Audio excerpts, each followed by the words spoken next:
back, and we are moving into a very important conversation here. We talked so much about COVID-19 and high-risk populations, and one of those categories include people who are receiving treatment for kidney problems or kidney failure in this case. We're joined by Glenn Tillett, who is well known in Belize and is, in fact, you live on dialysis. It's part of your medical process on a weekly basis. And so we wanted to check in and see how things are going. Good morning, Glenn. Good morning. Good morning, Marlene, and good morning, Gavin. If you don't mind, I'll take off my mask, right? Okay. Well, we have our 6 feet distance here. Yeah. That's well, established. I only want to, I try my best to get used to wearing a mask. Yeah. And I think we all should, right? So even if it seems inappropriate at times, right?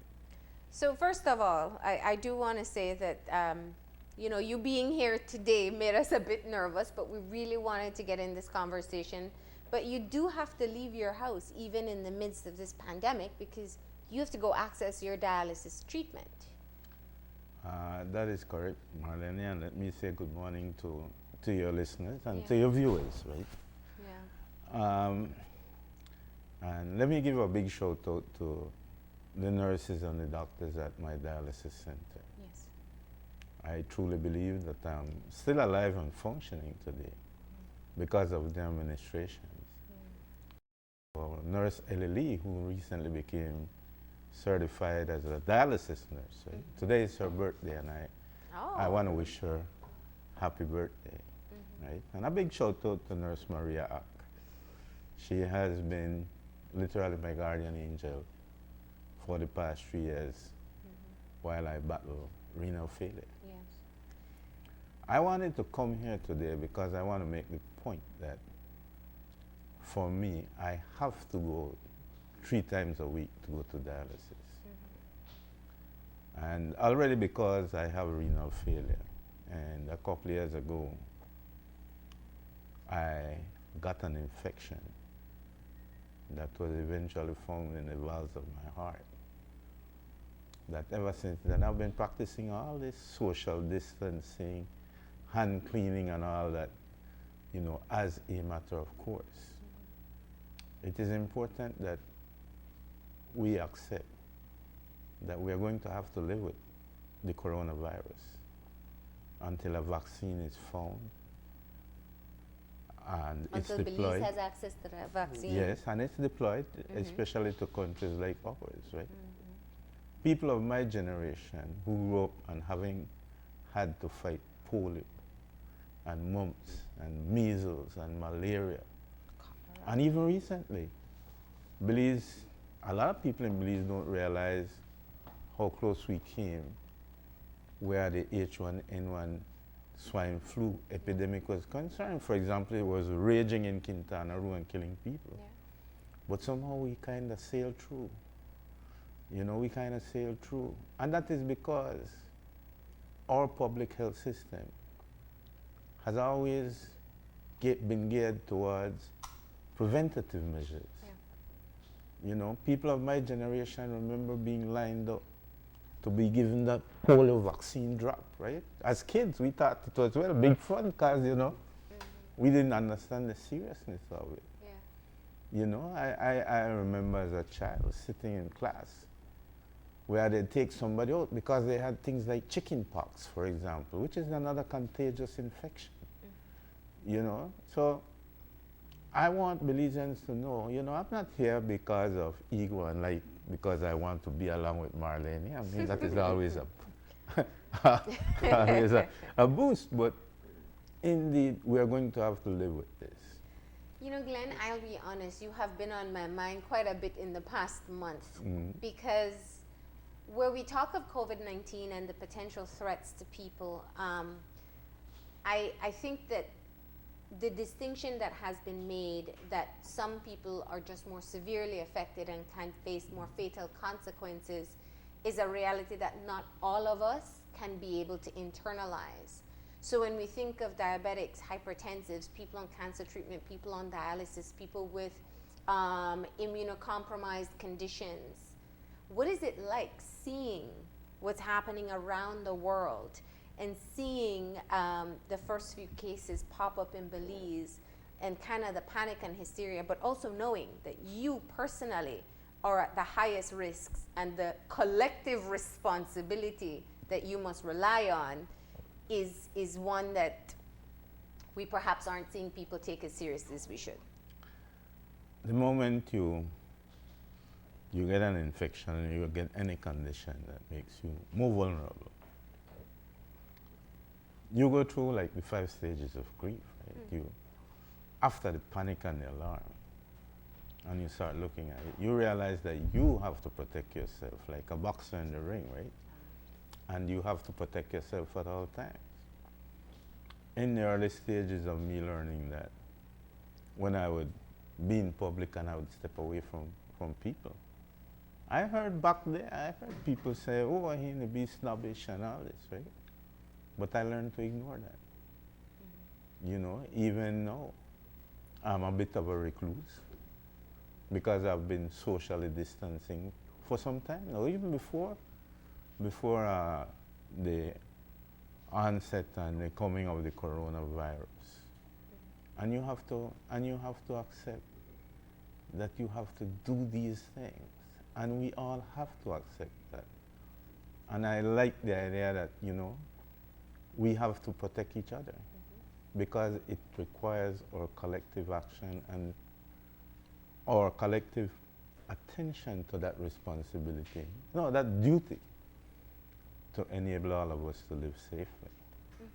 You know, when I mean, for me, it's all hat. When I go to dialysis, they will insist, you know, take off your shoes, wash your hands. They wipe down everything, right? Because there, since you're dealing with blood, the danger of infection is always present, COVID or no COVID. So for us, at least, who are renal failure sufferers, right, we have been living with that reality for some time. And what are some of the steps that you personally put into practice? Because during, you know, as we were talking, you were also telling us that when you do have to go out to receive dialysis, you still rely on public transportation and you still have to be around people. So what is, so that experience, especially now in the wake of coronavirus, what is that like? I'll tell you a somewhat entertaining story, right? Last Saturday after I finished dialysis and I walked to the bus stop, I sat down there and a lady came and sat next to me, so I moved away a couple of, you know, to create some space. And he kind of gave me the eye, right? You know, he must say, what's wrong with you? And then she saw the dialysis bandages on my hand, so she got up and moved away, right? You know, I was very amused. I was entertained by that. But that has been a way of life. You know, before I go through the door, I'm used to slathering my hands with either sanitizer and or lotion, right? I generally wash my hands several times a day. I don't even bother counting. I come in, immediately I will wash my hands, right? I have been limiting going out for several years now. Some of my friends tell me, they say, oh, you're miserable, right? Because even when I'm out sometimes, I'm like, I want to get out of here, right? Yeah. Because after a while, you know, you become a little more sensitive. I will say that, right? You know, you actually start smell people. And then I smell people, you're like, Because if you could smell them, right? Whether they smell a perfume or cologne or they smell they have one body odor, you start thinking to yourself, well, that person could infect you, right? Yeah. So it makes you a little paranoid, right? So you had that life-threatening infection in 2017, and that already made you hyper-vigilant, I'd imagine, because as a dialysis patient, you are more prone to infections. What about the other people who you meet at the center and people, I mean, taking public transportation is a very high risk situation already, and even more so in the COVID-19 era. Well, I like know that you get on a bus, right? Like this morning, and everybody have their own seat. Right? I like that. You could get used to that. And for years since I got infected once, you know, when I get on buses or anything like that, I try not to touch nothing, right? Sometimes I look like a old man, I look for fall over, I don't want to grab the seat when the bus lurch and then kind of thing there, right? You know, I know that you know you could wear gloves and dogs no bark at you, and small children no run out, no scream out in fear because you wear gloves and mask, right? I like that too. I'd suggest to people that, you know, wear no gloves. Yeah. Don't know, but when you go home, take it off properly and dispose of it. Yes. You know, and wipe down your phone regularly, almost as regularly as you wash your hands, That's true. right? Because of all the things you walk around with, your phone, because you tend to take it up, put it down any place. So, right? And start used to wearing your mask in public, you know. There are proper ways to do things like wearing your mask. Yeah. The doctor at the center last week reminded me, you know, for the touch up your mask and then kind of thing. So you roll it by the handles, you know, put it on and when put it off, when you take it off. Yeah, you know, so you did the only remove from your ear. You Right, shouldn't you know. touch the actual mask itself. Don't touch the actual mask, Yeah. because that defeats the purpose. Yeah. You know, I mean, early on, a couple weeks ago, I would go into a grocery store and I'd see grocers wearing gloves. But then again, while they're protecting themselves, they're running the risk of infecting other people as well. Yeah. I didn't remonstrate with them, but, you know, kind of getting a side eye. Because I'd much prefer to see them continually using hand sanitizer than just to be wearing a glove and dealing with everybody with it. And that's actually a resounding appeal from people who have experience in the medical field, that you can't use gloves and masks and be fooled into a false sense of protection. Because gloves are still like hands. They touch things, they collect dirt, they transmit it to other things. And masks, if you're not used to them and you touch them a lot, you could be putting yourself more at risk.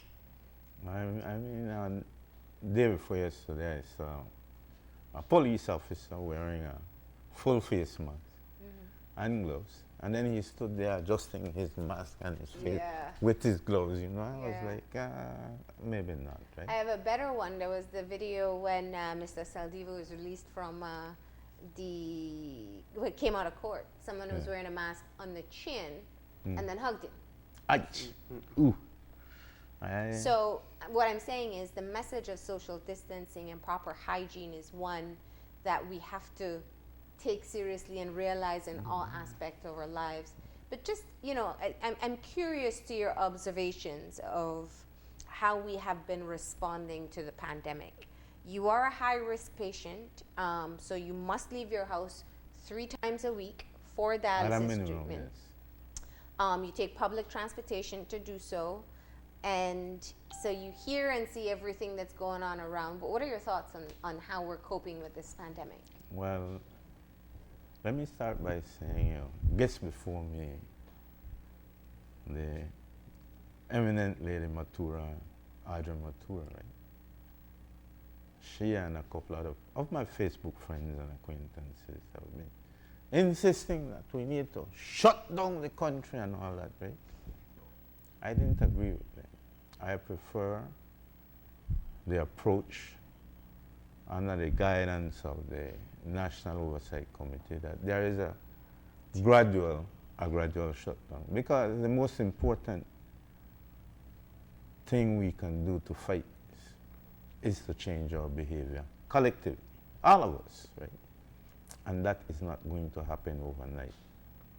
And if you choose to try and force it through draconian measures, right, it will make the situation worse. if you had listened to Dr. Marvin Manzanero from the very first press conference they had, he outlined that there, you know, there will be 3 levels and what will kick in with each level, right? We are at stage 2, heading for stage 3. Yeah. And pretty soon, I think Belize City will join Cayo and San Pedro to be locked down. We may even reach a point where we'll be like Grenada, where last week they declared a 24-hour curfew. Yeah. Barbados too. Prime Minister got on their media and told them, listen, no come out on the yard, no you going on the yard, you know, no you going on the yard, right? We may have reached that point, but we are not quite there yet, right? But we have to keep insisting that we all have to start following these rules and change our behavior. Because until there's a vaccine, until we are sure that there is even a swift and certain cure, right? We are all in danger. Yes, some of us are more in danger, more vulnerable than others. But we are all, but any one of us could be a victim of this, of this infection, of this pathogen. Yeah. So we must all collectively act responsibility, see it as our duty, not only to ourselves, but to everybody else that we love and care about, to act in a responsible manner. It's difficult, yes. All behavioral changes are, right? I mean, all our way, you know, all our way want to pick with nose, you know. All our way want to quietly go 40 now, kind of. But we have to change. Yeah. You know, you mentioned something critical, that we all have to recognize that we're all vulnerable. Some people are more vulnerable to more severe complications, but we can all get this virus. And there's been a high level of stigma and speculation and a lot of malicious information that goes out that makes it even harder for people to I think, embrace the fact that we are all vulnerable. What are your thoughts on that? And I know you're very active on social media, so you've seen all of it. Well, more importantly for me, I think, is that back in, I think, 1996, I was invited to join what was then the AIDS committee, right? And at that point, I mean, stigma where HIV was concerned was truly virulent and vicious. And back then, if you had told me there would come a day when we wouldn't be stigmatizing people who had gotten ill from, you know, HIV, I wouldn't have believed it. I believe it's a process. It's just like the lockdown. People react first out of ignorance, with fear at the uncertainty. But as they learn more, they will learn, and no matter how much you highlight it, it's an internal process. They will come to accept that, you know, stigmatizing others doesn't help them, but more importantly, it doesn't help you either. Because this is a process where we all have to learn to accept what is a reality. It may seem nightmarish, but it is our reality. When you hear people and the fears that they have about the public health system, I wanted to get your insight as somebody who is reliant on a healthcare facility to offer your services. When you had your infection in 2017, you said you were at the KHMH for 2 weeks. So your interactions with the medical staff in general is one where you're better acquainted with the capacity. What are your thoughts on the preparation level and for people who are fearful of being reliant on a public health system? I have several thoughts on that, and I will start by saying that I worked with the Ministry of Health back during the Musa administration for a couple of years. Right? And in fact, probably my first day after signing on, then CEO of Carl Huchner, the new CEO, called me early one morning, Dr. Alvaro Rosado, and said, Glenn, the effing blood bank just make we give 5 people HIV, right? So, you know, at that time, Carl Huchner was kind of lurching from crisis to crisis, right? I mean, the popular nickname you remember, it was kill him, murder her, right? At that time also, we were in the process of implementing the recommendations from the National Health, the Health Sector Reform Project, which should have been its centerpiece, should have been the National Health Insurance Scheme, right? At that time, back in 2000, we also turned the corner in that our health system had grown to the point where the then DHS, Dr. Vonze, could declare that the majority of illnesses and ailments that we were seeing were from non-communicable diseases. It means that long fight we had started way back over 100 years ago in 1918 with the Spanish flu epidemic. We had finally reached a point where less people were getting ill from contagious and infections. And non-communicable is your diabetes and hypertension. Exactly. So-called lifestyle diseases, right? Now, today, I truly regret that we, if not have abandoned, we have put that National Health Insurance Scheme on pause. And I'll tell you why. I think that scheme, which essentially required that we all go to the doctor at least once a year, or the doctor comes to you, right? Today would have been healthier and wiser as a result, right? When I look at our health system right now, both public and private, I can see that, you know, we have made great improvements over my lifetime. And when I look at the focus of people like Dr. Marvin Manzanero, that task force and the National Oversight Committee, I applaud them for, first of all, undertaking to increase our capacity to deal with those who become ill by the onset of COVID. That is the first key. It is not perfect. And this is Belize. Nothing happen overnight at Belize, you know, with our manana people. But I applaud the effort. I applaud the fact that I see, you know, medical personnel, Cubans coming in, right? I see us buying the equipment. I see us making the effort to train, right? You know what happened with my friend Hubert Pipersburg, for example? I think at this point when I look at it, that, you know, there were several key errors there. And I am not going to sit here and fault the medical professionals. You're not, if you ask me to go treat somebody who may have COVID-19, right? And I have no training, no protective equipment. To me, it's like you're asking me to commit suicide, to be a martyr for the cause. I don't care who I may be. You know, I think that's the first key.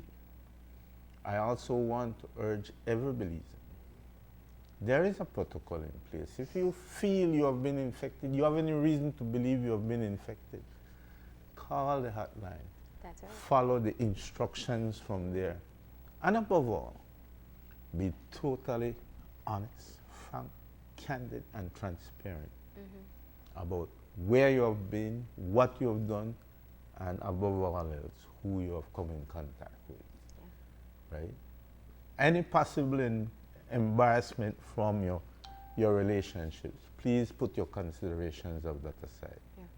And be honest with the health professionals. They can't protect the rest of us, even as they try to help you, if you're not honest. Yeah, and I think that's such a key point. I know where people have been clamoring for names to be released so people can know if they've made any contact. It's actually the reverse.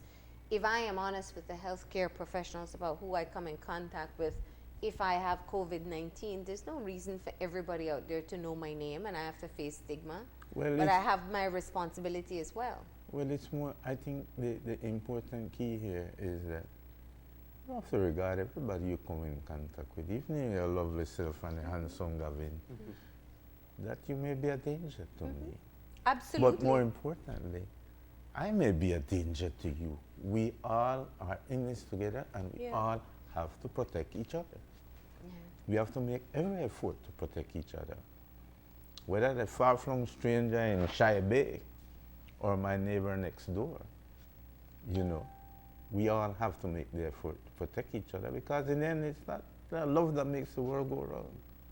It's our respect for each other's right to live.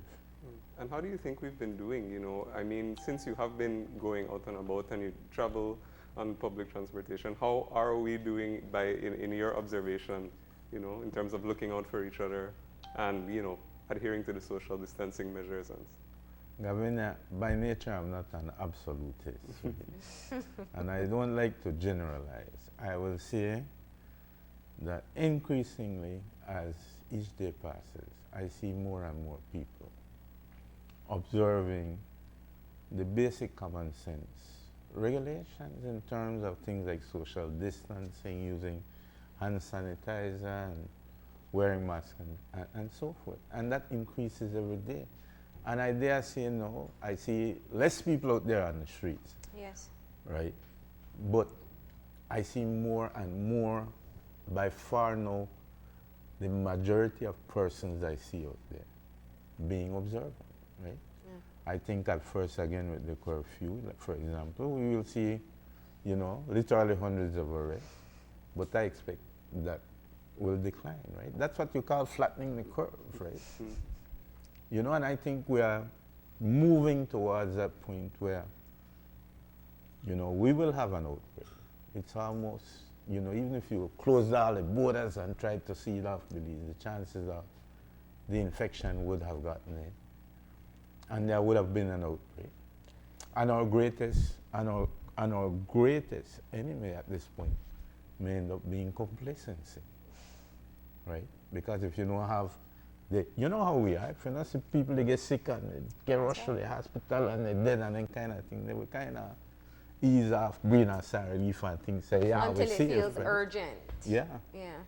You know, so our greatest enemy is complacency. And perhaps we are going to have to start the campaign. So on a personal basis, remind each other that we have to continue to take precautions.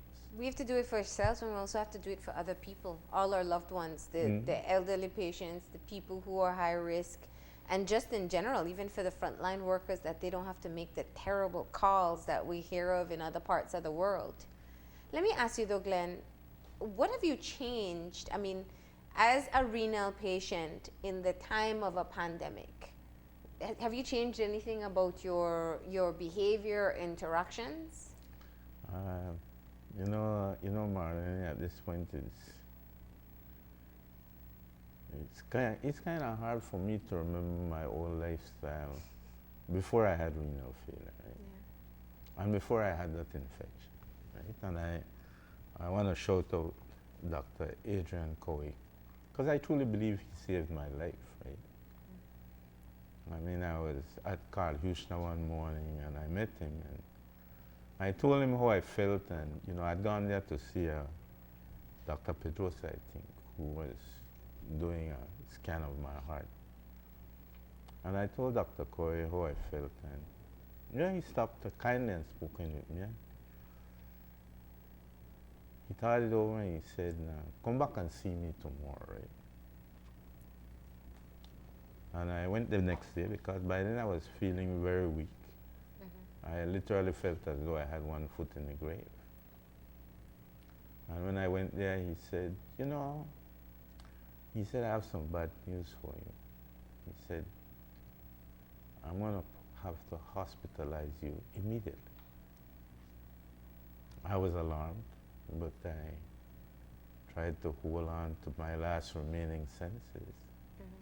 And I said, could I go home and come back? I mean, I have to prepare. He said, yes, but you have like an hour. And indeed, when I got back, he put me in a bed in the emergency ward, and they stuck needles in my hand and started giving me antibiotics. I think at that point they weren't sure exactly what antibiotic to give me, so they were just giving me antibiotics constantly. Whatever test they did came back, and they knew exactly what it was. Well, they changed from changing bags like every 2 hours to every 4 hours, and then to every 6 hours. Eventually to every 8 hours, and eventually, well, they stopped giving me antibiotics. And I say that because I've been kind of bemused watching everybody else's reaction to the pandemic. Because like I said, for years, I've been a little bit paranoid about infections, right? It's an insidious thing. That infection did something to me that made me thought I was going crazy. Yeah. For example, I'd be very hungry.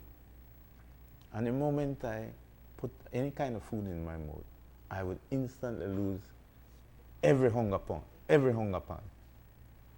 That is the reason why I lost 30 pounds in less than 3 weeks, because I wasn't eating. I'd get up, I would feel a small burst of energy, and after I take 2 or 3 steps, literally, I'd feel so enervated, all I could do was climb back into my bed. It took, willpower for me to remain ambulatory and mobile, and even talk to people, whether on the phone. I love being on the net, surfing and all that. Even that after a while became literally an act of willpower. Yeah. Now I could imagine if you get COVID, right? Because what it does, it attacks your respiratory system. Yes. It starts killing the cilia, the little cells with hair that helps you to, your brain, your lung to expand and contract. We're pumping air in and out of your body, giving oxygen to your brain and your organs. And then it compounds it, because then what happens? That cell, those dead cells start accumulating as fluid in your lungs, and eventually you literally drown in your own fluid. To me, just reading about it just gives me the chills, because it's a horrible way to die. Yeah. And it reaches a point where the only way you can be kept alive is to be put on a ventilator, a respirator, to give you a chance at breathing and providing oxygen to your organs and to your brain. Yeah. Right? So when I started seeing all this, and I started following it from the outbreak in Wuhan, China, right? I became super paranoid and super jumpy. So all the things I've been doing, I doubled up on that, right? I doubled up on that. Before I would just take a step back, now I take 3. When I meet people. Before I was reluctant to even shake hands. I'd reluctantly alibo. No, the most, and only if I really like you, I want to, elbow bump, right? Yeah. Otherwise, So you've been practicing all of these. I don't call it practicing. Okay. I've been living it. Okay, you've been living all of these extra measures that we are now trying to adapt to, which, Yes. in all fairness, we should have been doing along. We should have been washing our hands.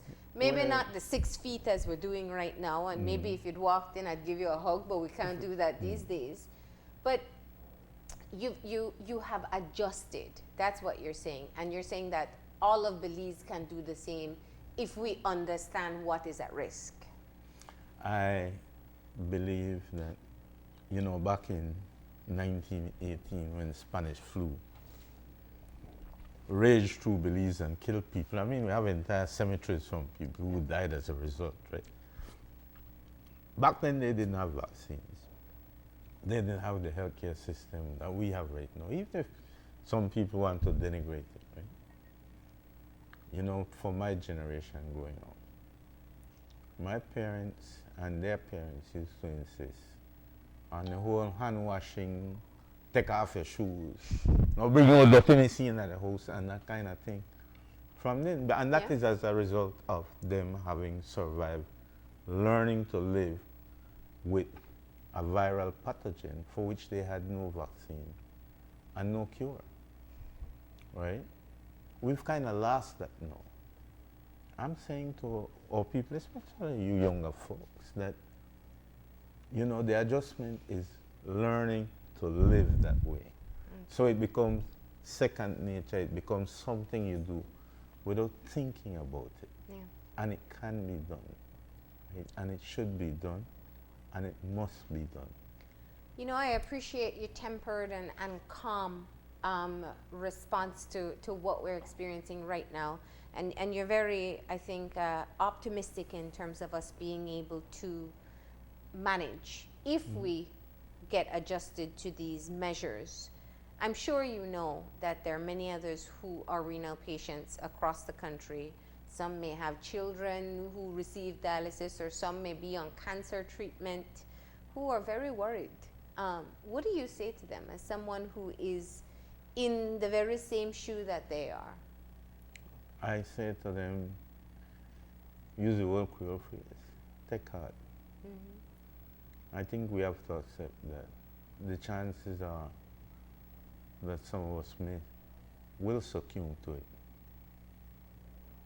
But if we observe the practices, we heed the advice, watch yourself, right?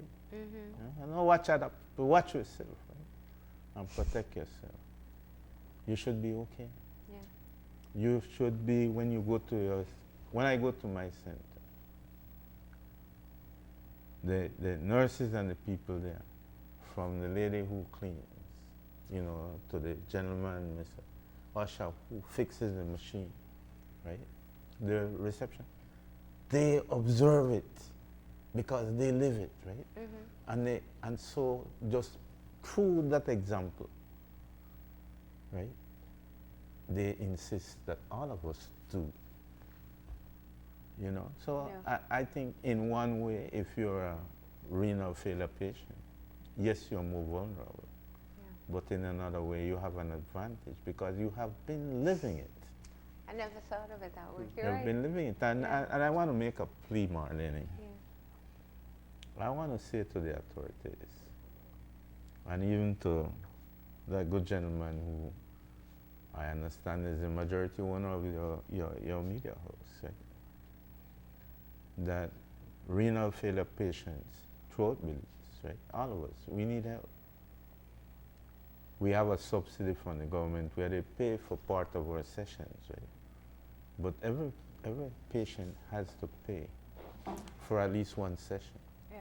So if you're like me and you're getting 3 sessions a week, right?